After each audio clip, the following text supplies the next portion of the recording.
obviously, Call of Duty is about to be dropping real soon, and they have all these new announcement videos explaining how they're remastering maps all over again. And before we even chime in, because I just want you to listen to the developers and what they have to say about revisiting these old maps in their franchise. So let's go ahead and take a look. The way we approach it is that how are we going to make these the best versions of those maps that people have ever played? Because that's what we wanted. That's what we want as fans.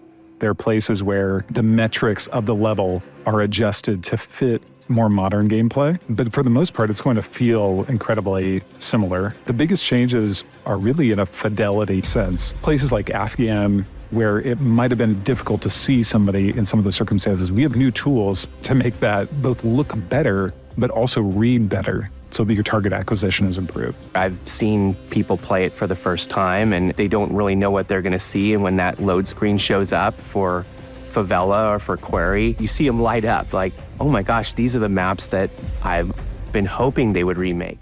As you just heard with the developers, speaking on Call of Duty, it's amazing to think that they were hyped behind the scenes that, remastering maps is something that's going to be revisited. But when you read the comments, it's not quite spoken in the way that they feel. I mean, one person wrote, please keep Terminal out. We don't need that garbage back again. Been redone too many times and was overrated to begin with. We got another comment here that says, why are they remastering Modern Warfare 2 maps for Modern Warfare 3? Shouldn't they be remastering Modern Warfare 3 maps, or does that make 2 cents? Yeah, I mean, it's a completely different thing, my guy. Yeah, exactly. This is so damn lazy, man. Look at these sale pitches. Shaking my head. Hey, look, we recreated all this maps, just a bunch of copy and paste. Now give me your money and tell us you're out of ideas without actually telling us. Imagine having to remake maps every year because the game's shit. Is the game shit? I mean, I know the last one within like 48 hours, it made over $2 billion.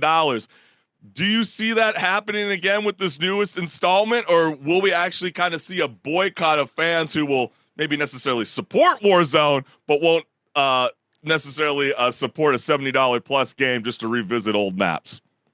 Well, I think the thing about Call of Duty is it always does make money, so it might actually make that money again. It's just that, after maybe even a month, not even probably a month, people are playing it constantly, and then they're like, man, this game didn't change from the last one. All the complaints I have are still here. Yeah, I mean, especially if the game does come out and there's more remastered maps than new maps, I would flip out. I don't know about you. Because I think that's the problem, actually, at the series as a whole is coming across right now, where they are not really good at map design with the new maps. I think that a lot of people have realized that, and that's why they're going back to the old maps, because they're like, well, at least we can bring people back in with the maps that they know, right? But it's like, it's so ridiculous at the same time, because even in that same clip, you'll even see like an example of like, we wanted to adjust the combat experience to fit with the new modern gameplay. And instead of like keeping the helicopter where it was, they just turned it like 45 degrees, or they put like a Brazilian poster up of the flag. It's like, that's supposed to change the gaming experience. Like, who gives a shit?